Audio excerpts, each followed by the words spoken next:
கர்த்தருடைய பரிசுநாமத்துக்கு ஸ்தோத்திரம். எனக்கு திருமணமாக 3 இயர்ஸ் ஆயிடுச்சு. எனக்கு குழந்தையே இல்லை. எங்கள் அக்காவும் அம்மாவும் கொட்டிவாக்க ப்ரேயரில் வந்து எனக்காக குழந்தைக்காக ப்ரேயர் பண்ணாங்க. அப்போது அங்கே இருக்கிற பிரதர் சொன்னாங்க, இந்த மாதமே அவள் கன்சீவ் ஆவா அப்படின்னு சொல்லிட்டு. அதே மாதிரி அதே மந்தில் மங்கள வார்த்தையில் ஆண்டவர் ஐயா மூலியமாக என்னோட பேசினார். பரலோகத்தின் திரவியத்தினால உன்னை நிரப்புறேன்னு சொல்லிட்டு ஆண்டவர் எனக்கு ஏசப்பா எனக்கு அதே மாதமே நான் கன்சீவ் ஆனேன். எனக்கு அழகான ஆண்டவர் ஒரு பெண் குழந்தையை கொடுத்தாரு. அதுக்காக ஆண்டவருக்கு நன்றி. ஜெபிச்ச ஐயாவுக்கும் இங்கே வந்து சாட்சி சொல்லும்படி கிருபை கொடுத்த தேவனுக்கும் கொடான கோடி ஸ்தோத்திரம். அல்லேலூயா. Praise the lord. நான் பெங்களூர்லேருந்து வந்திருக்கிறேன். என்னுடைய மகள் வந்து செகண்ட் பியூசி இப்போ 12th ஸ்டாண்டர்ட் படிக்கும் பொழுது ஒரு ஃபோன் 1 லேக் காணாமல் போட்டு மிகுந்த டிப்ரெஷனில் ஆகிட்டா எக்ஸாம் டைமில். அப்போ நான் அவளை பார்த்து ரொம்ப வேதனைப்பட்டு ஃப்யூச்சர் ஒரு கேள்விக்குறியாக மாறிடும், இது ஒரு டேர்னிங் பாயிண்ட்டுன்ட்டு சொல்லி அவளை பார்த்து கவலைப்படுவேன். எக்ஸாமுக்கும் படிக்க மாட்டான், ஆனால் போயிட்டு வருவா. அன்றைக்கி ஒரு நாள் நான் ஐயா கிட்ட நான் லெட்டரில் எழுதி போடலாம் இவளுடைய டிப்ரெஷன் மாறுறதுக்குன்னு சொல்லிட்டு ஒரு கடிதத்தை எழுதின உடனே அவர் ஒரு ரிப்ளை அனுப்பிச்சிருந்தார், இந்த கடிதத்தை பார்க்குற அன்றைக்கி உங்களுக்கு ஒரு அற்புதம் நடக்கும்ன்ட்டுன்னு. அதே மாதிரி 2 மணிக்கு போலீஸ் ஸ்டேஷன்லேருந்து உன்னுடைய ஃபோன் கிடைச்சிது அப்படின்னு சொல்லிட்டு எனக்கு ஃபோன் வந்தது. அப்புறம் நான் அந்த ஃபோனுக்கு ஒரு டேமேஜ் இல்லாமல் கிடைச்சதுனால என் பொண்ணுடைய டிப்ரெஷனும் மாறி எக்ஸாம் முடிஞ்சு பிடெக் இன்ஜினியரிங்கில் சேரும்படி கர்த்தர் கிருபை செய்தார். இது என்னுடைய கணவர் குவைட்லேருந்து வரும்போது சிக்னஸோடு வருவார். இவர் வர்றதுக்கு முன்னே லாஸ்ட் மந்த் 7th வந்தார். அதுக்கு முன்னாடி 2 நாளைக்கு முன்னே நான் ஜெபகோபுரத்துக்கு ஃபோன் பண்ணி எப்போவும் இவர் 2 வருஷத்துக்கு வர்றதுக்கு முன்னே இவர் சிக்னஸை கொண்டாடுவார், இந்த ஆண்டு எந்த சிக்னஸும் நான் பார்க்கக்கூடாது, டாக்டர்கிட்ட போகக்கூடாதுன்ட்டு ஜோம் பண்ணேன். அவர் ஆக்சுவலாக ஸ்கின் ப்ராப்ளம்காக ட்ரீட்மெண்ட்டுக்காக வந்தார். இது வரைக்கும் டாக்டர்கிட்ட போகல.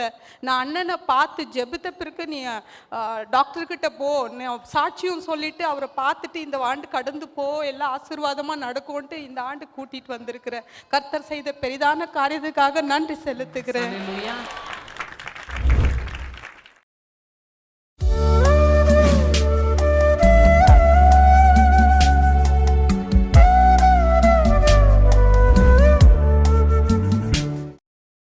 கிறிஸ்துவுக்குள் மிகவும் பிரியமான எனதர்மை சகோதர சகோதரிகளே, நம்மை சிருஷ்டித்தவரும் நம்மை உண்டாக்கினவரும் நம்மை ஒருபோதும் மறந்து போகாதவருமாகிய இயேசு கிறிஸ்துவின் முனையற்ற நாமத்தினாலே உங்கள் எல்லாரையும் வாழ்த்தி ஆசீர்வதிக்கிறேன். அல்லேலூயா. எல்லாரும் சந்தோஷமாக இருக்கீங்களா? இந்த நாளிலும் ஆண்டவருடைய பாதப்படியில் அமர்ந்து, ஆண்டவரே, என் பிள்ளைகளுக்கு என்ன வார்த்தை சொல்லி பிள்ளைகளை ஆசீர்வதிக்க விரும்புகிறேன். தேவ சமூகத்திலே ஜெபத்திலே தரித்திருந்த பொழுது நம்மை ஆசீர்வதிக்கும்படி ஆண்டவர் கொடுத்த வார்த்தை யோவேல் 2:24-25 ஆகிய வசனங்கள் வாசிப்போம். களங்கள் தானியத்தினால் நிரம்பும், ஆலைகளில் திராட்சை ரசமும் எண்ணெயும் வழிந்தோடும். நான் உங்களிடத்தில் அனுப்பினதான என் பெரிய சேனையாகிய வெட்டுக்கிளிகளும் பச்சை கிளிகளும் முசுக்கட்டை பூச்சிகளும் பச்சை புழுக்களும் பட்சித்த வருஷங்களின் விளைவை திரும்பவும் உங்களுக்கு அளிப்பேன். உங்கள் களங்கள் இனி தானியத்தினால நிரம்பும், உங்கள் ஆலைகளில் திராட்சை ரசமும் எண்ணெயும் வழிந்தோடும். அப்படின்னா என்னன்னா, நீங்கள் கையிட்டு செய்கிற காரியங்களையும் வேலைகளையும் பிஸ்னஸையும் ஊழியத்தையும் ஆண்டவர் ஆசீர்வதித்து உங்கள் களங்களை தானியத்தினால நிரம்ப பண்ணுவாங்களாம். களங்கள் என்று சொல்லக்கூடியது நாம் அறுவடை செய்த தானியங்களை கொண்டு வந்து சேமிப்பதற்கு முன்பாக பக்குவப்படுத்துகிற இடம். இன்றைக்கு அந்த களங்கள் எல்லாம் அறுவடை இல்லாமல் காலியாக இருக்கிறது. பக்குவப்படுத்துவதற்கும் அதை சேமிப்பதற்கும் இன்றைக்கு ஒன்றுமே இல்லை. வருத்தப்பட்டு உழைக்கிறீர்கள், ஆனால் வெறும் கையோடு வருகிறீர்கள். எக்கச்சக்கமான விதைகளை கண்ணீரோடு விதைக்கிறீர்கள், கடன் வாங்கி விதைக்கிறீர்கள், வட்டிக்கு வாங்கி விதைக்கிறீங்க, ஆனால் பலன் இல்லை, அறுவடை இல்லை. இயற்கையின் சீற்றங்கள் வந்ததை வாரிக்கொண்டு போகிறது. இல்லாவிட்டால் பச்சை புழுக்களும் வெட்டுக்கிளிகளும் முசுக்கட்டை பூச்சிகளும் இன்றைக்கு அவை எல்லாவற்றையும் அழித்து போடுகிறபடியினாலே ஒரு பைசாவுக்கு பிரயோஜனம் இல்லாமல் அந்த களங்களெல்லாம் சும்மா கிடக்குது. தானியங்களை கொண்டு வந்து பக்குவப்படுத்துகிற அந்த களங்கள் எம்டியாக இருக்குது. இன்னைக்கு பிறகு நல்ல அறுவடையை அறுத்து கொண்டு வந்து களத்தில் நீங்கள் அதை சேகரித்து அதை அறுவடை செய்துட்டு வந்ததை பக்குவப்படுத்தி நீங்கள் அநேக பொக்கிஷ சாலைகளிலே சேர்ப்பதற்கு ஆண்டவர் உங்களுக்கு வழி செய்வேன் என்று சொல்லுகிறார். அப்படின்னா இதுவரைக்கும் உங்களுடைய வருமானத்தை பட்சித்த பெரிய சேனைகளாகிய வெட்டுக்கிளிகள், பச்சை கிளிகள், முசுக்கட்டை பூச்சிகள், பச்சை புழுக்கள், அவைகள் எல்லாம் விதவிதமான ரூபத்திலே நம்முடைய உழைப்பை சாப்பிட்டு கொண்டு போகக்கூடிய பட்சிகள். அவைகளெல்லாம் ஒவ்வொரு ரூபத்தில் வரும். ஏமாற்றம் என்கிற ரூபத்தில் வரும், திரளான வட்டி கடன் என்கிற ரூபத்தில் வரும், சம்பாதிக்கிறத கொண்டு போய் டாக்டருக்கே செலவழிக்கிற மருத்துவ செலவு என்கிற ஒரு ரூபத்தில் வரும். இல்லைன்னா திருட்டு என்கிற ரூபத்தில் போயிடும். ஏதோ ஒரு வெட்டுக்கிளி, ஏதோ ஒரு பச்சைப்புழு உங்கள் வாழ்க்கையில் நீங்கள் கஷ்டப்பட்டு உழைக்கிற தானியங்கள் உங்கள் களங்களுக்கு வராதபடிக்கு, உங்களுடைய ஆலைகளில் அதை சேர்க்க முடியாதபடிக்கு எல்லாத்தையும் பட்சித்து போடுது. ஆனால் ஆண்டவர் இன்னைக்கு சொல்லுகிறார், நான் உங்களிடத்தில் அனுப்பினதான இந்த பெரிய சேனை ஆகிய வெட்டுக்கிளிகள், பச்சை கிளிகள், முசுக்கட்டை பூச்சிகள், பச்சை புழுக்கள் பட்சித்த வருஷங்களின் விளைவை திரும்பவும் உங்களுக்கு அளிப்பேன். அப்படின்னா என்ன அர்த்தம்னா, கடந்த நாட்களில் நஷ்டமானவை எல்லாவற்றையும் இனி உங்களுக்கு மறுபடியும் ஆண்டவர் ஈடுகட்டுவேன் என்று சொல்லுகிறார். எந்தெந்த இடத்துல நீங்கள் நஷ்டமடைந்தீர்களோ அது எல்லாத்தையும் ஆண்டவர் லாபமாய் மாற்றுவார்.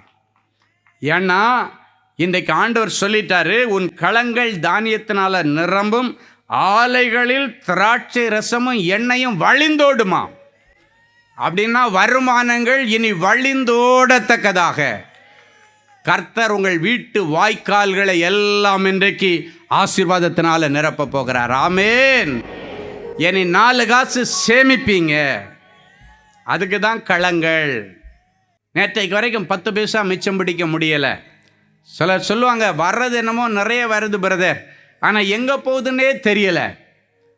வியாபாரம் என்னமோ நிறைய நடக்குது, நிறைய ஆர்டர் கிடைக்குது, நல்லா உழைக்கணும், நிறைய வேலையாட்களை போட்டு வேலை செய்கிறேன், பணம் என்னமோ வந்துட்டு, ஆனால் எங்கே போகுதுன்னு தெரியலை. ஏதோ ஒரு ரூபம், ஏதோ ஒரு முசுக்கட்டை பூச்சி, ஏதோ ஒரு பச்சை கிளி, ஏதோ ஒரு வெட்டுக்கிளி அதை சாப்பிட்டுட்டே போகுது. அவை எல்லாவற்றையும் ஆண்டவர் இன்றைக்கு வாபஸ் வாங்குகிறார். அந்த முசுக்கட்டை பூச்சிகள், பச்சை புழுக்கள், வெட்டுக்கிளிகள் எல்லாத்தையும் ஆண்டவர் இன்னைக்கு வாபஸ் வாங்கிட்டு உனக்கு ஆண்டவருடைய ஆதரவை உங்களுக்கு கொடுக்கிறார். உன் வியாபாரத்திலே, உன் படிப்பிலே, நீ வேலை செய்கிற இடத்துல ஆண்டவர் பெரிய அறுவடையை கொடுக்க போகிறார். அல்லேலூயா. அன்றைக்கு இயேசு கிறிஸ்துவுடைய காலங்களிலே பேதுரு மீன் பிடிக்கிற தொழில் பண்ணிட்டு இருந்தான். அவனுக்கு தெரிந்த ஒரே தொழில் மீன் பிடிக்கிற தொழில் தான். அப்போ ஒரு நாள் அவன் கலிலேயா கடலிலே நைட்டெல்லாம் மீன் பிடிக்க போனான். ஒரு மீன் கூட கிடைக்கல. ஒரு நெத்திலி மீனும் கிடைக்கல, ஒரு சாளை மீனும் கிடைக்கல, ஒரு எறாவும் கிடைக்கல. ஆமேன். அப்படின்னா வெறும் வலை. நைட்டெல்லாம் வேலை செய்துட்டு வர்றான், வெறும் வலை. நம்ம பாசையில் சொன்னால் கையிலேருந்து சம்பளம் கொடுத்துருப்பான். ஏன்னா இவன் கண்டிப்பாக 2 பேரை வேலைக்கு கூப்பிட்டுட்டு போயிருக்கணும். ஏன்னா அந்த நாட்களில் விசைப்படகுகள் கிடையாது, எல்லாமே துடுப்பில் தள்ளுற படகு தான். அப்போ அவன் கண்டிப்பாக 2 பேரை வேலைக்கு கூப்பிட்டு போயிருக்கணும். ஒரு மீன் கூட கிடைக்கலன்னா என்ன அர்த்தம்? இவன் சம்பளம் கையிலேருந்து தான் கொடுத்துருப்பான். இன்றைக்கி நிறைய பேர் கையிலேருந்து சம்பளம் கொடுக்குறீங்க, ஆனால் பார்த்தா பெரிய தொழில் வச்சுருக்கிறீங்க. மனைவியுடைய நகையை கொண்டு போய் அடமானம் வச்சு உள்ளே போட்டுட்டீங்க, பிள்ளையுடைய நகையை கொண்டு போட்டாச்சு, வீட்டில் இருந்த டாக்குமெண்ட்டை கொண்டு வச்சாச்சு, வீட்டில் வைக்கிறது ஒன்றுமே இல்லை, எல்லாம் எம்டி பண்ணிட்டீங்க. ஆல்ரெடி இருந்தது, ஆனால் எல்லாம் இப்போ எம்டியாக இருக்குது. எல்லாத்தையும் கொண்டு போய் முதலீடுன்னு எல்லாம் போட்டிங்க. அன்னைக்கு பேதுரு அப்படி தான் போட்டு ஒரு பைசா பிரயோஜனம் இல்லாமல் காலையில் வேதனையோடு வந்து அந்த கடற்கரையில் வெறும் வலையை அலசிட்டு இருந்தானா. மீனவர்கள் வலையை அலசுறதை பார்த்துருக்கிறீங்களா? எல்லா மீனை எடுத்து போட்டு அப்படியே எடுத்து போட்டு உதறி அலசி கொண்டு காய போட்டுட்டு அடுத்து நைட்டுக்கு திருப்பி எடுத்துகிட்டு போவாங்க. அப்போ வெறும் வலையை அலசி கொண்டிருந்தான். ஆண்டவருக்கு அவனை பார்த்தா பரிதாபமாக இருந்துச்சு. ஆண்டவர் பேதுருவை பார்த்து சொன்னார், கொஞ்ச நேரம் உன் போட்டில் நான் ஏறி உட்காந்துக்கிறேன்னார். யாருங்க ஆண்டவரே? காசா பணமா? உட்காந்துங்க. பார்த்தா இயேசுநாதர் வந்தோடனே அந்த கடற்கரையில் எக்கச்சக்கமான திரளான ஜனங்கள் வந்துட்டாங்க. இயேசு போட்டில் நிற்கிறார். போட்டு அவருக்கு ஒரு பிரசங்க மேடையாய் மாறினது. இயேசு அந்த போட்டாகிய பிரசங்க மேடையில் நின்று ஜனங்களோடு பேசினார். அதன் பிறகு இந்த போட்டை கொடுத்த பேதுருவை நினச்சி பார்த்தார். வந்தவங்களுக்கெல்லாம் ஆசீர்வாதத்தை கொடுத்துட்டேன், வளர்றவங்க எல்லாம் திருப்தியாக போனாங்க, எல்லாருக்கும் அற்புதம் நடந்துச்சு. பாவம் பேதுரு போட்டு கொடுத்தானே, இவனை எப்படி எம்டி அனுப்புறது? ஆண்டவர் சொல்லிட்டார், நான் சொல்கிற இடத்துல அந்த போட்டை கொண்டு போன்னு சொன்னார். கொண்டு போனான். ஒரு இடத்த காமிச்சு, இப்போ இந்த இடத்துல வலையை போடுன்னு சொல்லி ஒரு ரவுண்டு போட்டு அங்கே கொண்டு போய் வலையை போட்டாச்சு. வலையை போட்டுட்டு இழுக்கிறான், இழுக்க முடியாத அளவுக்கு மீன். அதே கடல், அதே போட், அதே பேதுரு, அதே வலை. முந்தின நாள் அவன் பிரயாசத்தில் இயேசு இல்லை, இன்றைக்கு இயேசு அவனுடைய வியாபாரத்திலே கூட இருக்கிறார். அவனுடைய தொழிலில் அவனுக்கு பக்கபலமாக இயேசு இருக்கிறார். அது ஒன்றே ஒன்று தான் வித்தியாசம். இழுக்கிறான் இழுக்கிறான், இழுத்து அந்த நடு கடல்ல இருந்து மீன்களை எல்லாம் போட்டு எடுத்து எடுத்து போட்டை நிரப்புறான். காலியா இருந்த போட்டு நிரம்பி வழிகிறது. இப்ப வேற வழியில் இன்னும் உள்ளுக்குள்ள எக்கச்சக்கமான மீன்கள் இருக்கிறது. உடனே காலியா கரையில நிக்கிற ஒரு போட்டை பார்த்து சைகை காட்டி உள்ள அனுப்பு அனுப்பு, சீக்கிரம் வாடா வாடான்னு கூப்பிடுறாங்க. அங்கே எம்டியாக இருந்த இன்னொருத்தம் போட்டு அதுவும் வந்துச்சு. 2 போட்டு நிரம்ப மீன்களை பிடித்தார்கள். இன்னைக்கு பிறகு போட்டு நிரம்ப நிரம்ப நிரம்ப, உன் பேங்க் அக்கௌண்ட் நிரம்ப நிரம்ப நிரம்ப, உன் பொக்கிஷ சாலை, உன்னுடைய பணப்பை, உன்னுடைய நகைப்பை எல்லாம் நிரம்ப நிரம்ப நிரம்ப நிரம்ப கர்த்தர் உன்னை ஆசீர்வதிக்கிறார். அல்லேலூயா. 2000 வருஷங்களுக்கு முன்பாக திரளான ஜனங்களை கண்டு மனதுருகின ஆண்டவர் இன்றைக்கு உங்கள் மத்தியிலே அவர் எழுந்தருளி வந்திருக்கிறார். உங்க பாத்திரங்களை எல்லாம் நிரப்புவார், களங்களை எல்லாத்தையும் ஆண்டவர் நிரப்புவார். சிலர் யோசிக்கிறீங்க, காதில் கவரிங், கழுத்தில் கவரிங், மூக்கில் கவரிங், எல்லாம் கையில் விரல் எல்லாம் கவரிங், எல்லா கவரிங் ஆண்டவர் தூக்கி போட்டு இனி ஒரிஜினல் நகையை வாங்கி போட கர்த்தர் உதவி செய்வார். ஆமென். சில நேரங்களில் நமக்கு பாடம் கற்றுக் கொடுக்கறதுக்கு ஆண்டவரே கூட சில நஷ்டங்களை அனுமதிக்கலாம். ஆனால் இன்னைக்கு எதுவாக இருந்தாலும் அந்த நஷ்டங்களை எல்லாம் ஆண்டவர் லாபமாய் மாற்றுவார். ஆமென். கடைசியாக நீதி நியாயங்களினால் உங்களை நிரப்ப போகிறாராம்.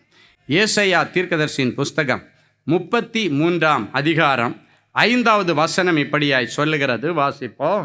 கர்த்தர் உயர்ந்தவர், கர்த்தர் உயர்ந்தவர், அவர் உன்னதத்தில் வாசமாயிருக்கிறார், அவர் உன்னதத்தில் வாசமாயிருக்கிறார், அவர் சீயோனை நியாயத்தினாலும், அவர் சீயோனை நியாயத்தினாலும் நீதியினாலும் நிரப்புகிறார், நீதியினாலும் நிரப்புகிறார். அவர் சீயோனை நியாயத்தினாலும் நீதியினாலும் நிரப்புகிறார். அப்படின்னா மேலோட்டமான நீதி நியாயம் அல்ல, நிரம்பி வழிகிற நியாயம். அப்படின்னா முழுமையான நியாயத்தை கர்த்தர் உங்களுடைய வாழ்க்கையிலே செய்ய போகிறார். எத்தனை பேருக்கு சந்தோஷமாக இருக்கு?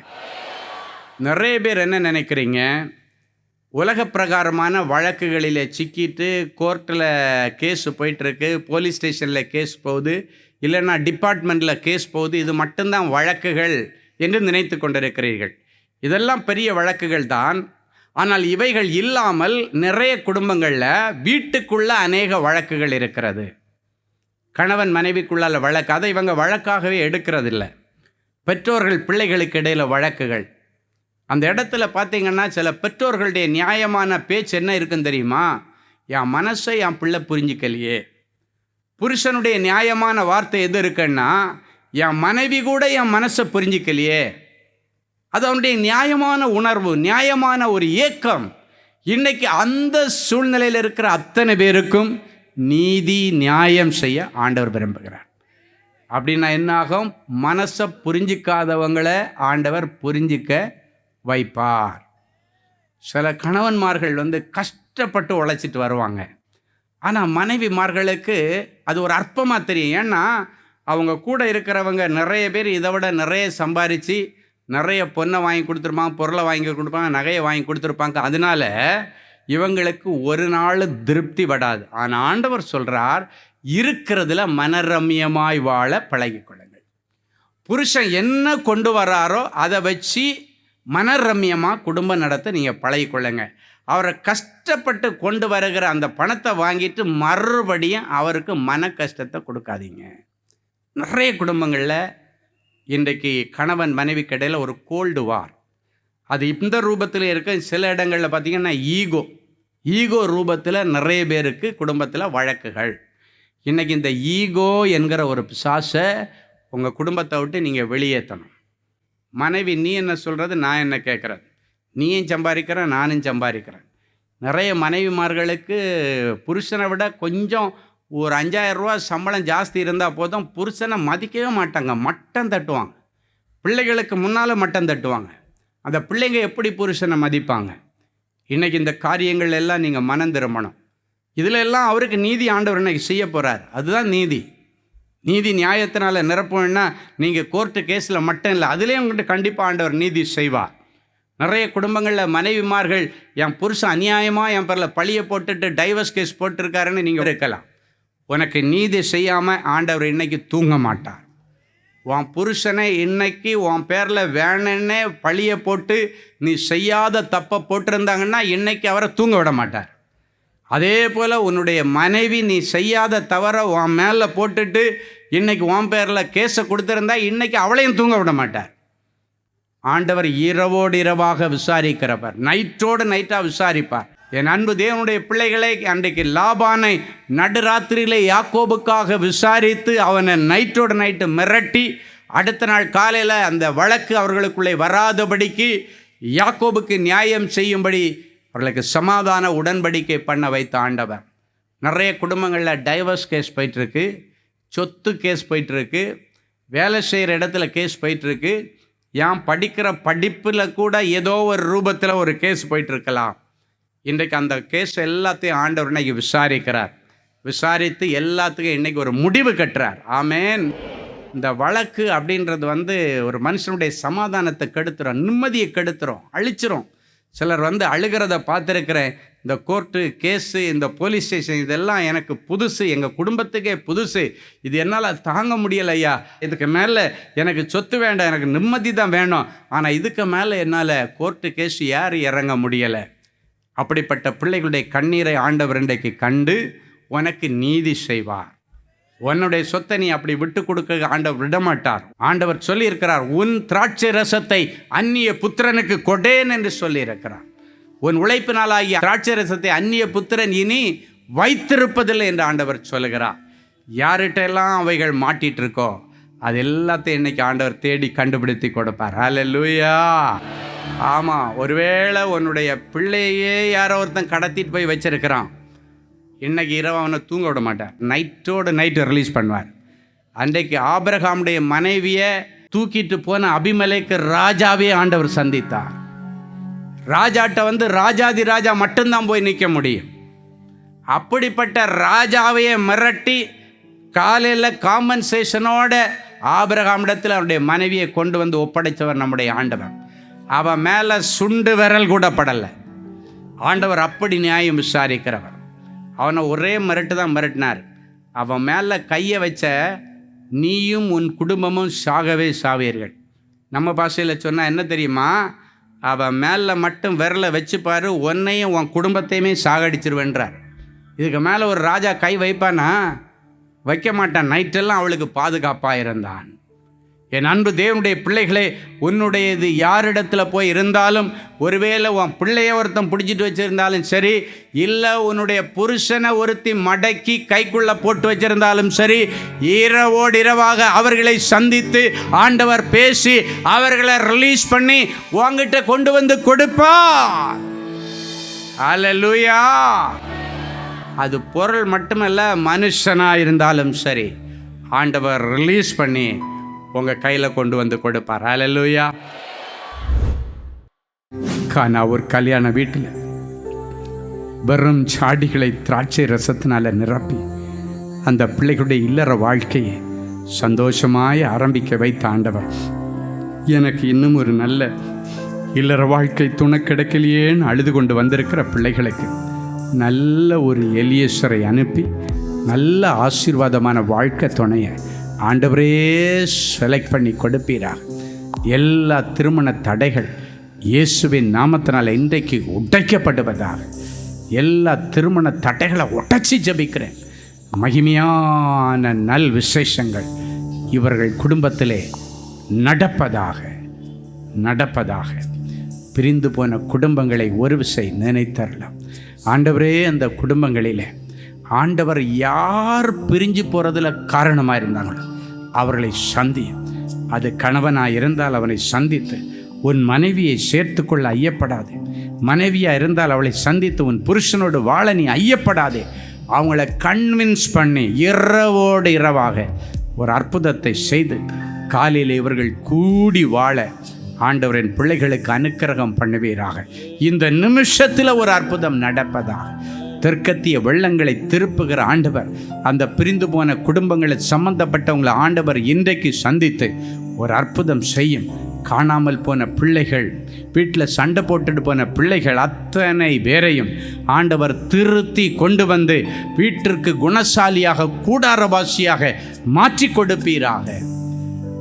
ஞானம் புத்தி அறிவினால் நிரப்புவேன் என்று சொன்ன தேவனே, என் பிள்ளைங்க நிறைய எக்ஸாம் எழுதி ஃபெயிலாகி வந்திருக்காங்க. Government exam, bank exam, railway exam நிறைய எழுதிட்டாங்க, எல்லாம் ஃபெயிலியர். அதற்கு ஜெயிப்பதற்கு தேவையான யூகித்து எழுதுகிற ஞானத்தையும் அறிவையும் விவேகத்தையும் புத்தியையும் என் பிள்ளைகளுக்கு கொடுத்து இவர்களை சாதனையாளர்களாக நீர் மாற்றுவீராக. பூமியின் உயர்ந்த பதவியில், அரசாங்க வேலையில், இல்லைன்னா என் பிள்ளைகளுக்கு உயர்ந்த பொசிஷனில் என் பிள்ளைகளை நீர் கொண்டு போய் வைப்பீராக. வெளி தேசத்திற்கான வேலைக்கு காத்திருக்கிற பிள்ளைகளுக்கு தடைகள் உடைக்கப்பட்டு ஆண்டவர் இன்றைக்கு விசாவுக்கு வழி திறந்ததற்காய் உமக்கு நன்றி. என் பிள்ளைகள் நீதி நியாயங்களினால் நிரப்பப்பட்டு சாட்சி சொல்ல கர்த்தர் உதவி செய்யும். இயேசுவின் மூலம் பிதாவே, ஆமேன், ஆமேன். அன்பு தேவனுடைய பிள்ளைகளே, இந்நிகழ்ச்சியின் மூலம் நீங்கள் பெற்றுக்கொண்ட ஆசீர்வாதங்களையும் உங்கள் ஜெப விண்ணப்பங்களையும் அனுப்ப வேண்டிய முகவரி: தேவனின் அன்பு ஊழியங்கள், Vinayak avenue, OMR road, Okkiyam, Thoraipakkam, Chennai 600097. மேலும் 24 மணி நேர ஜெப உதவிக்கு 04424547999 மற்றும் 9941950999 என்ற எண்களுக்கு தொடர்பு கொள்ளுங்கள்.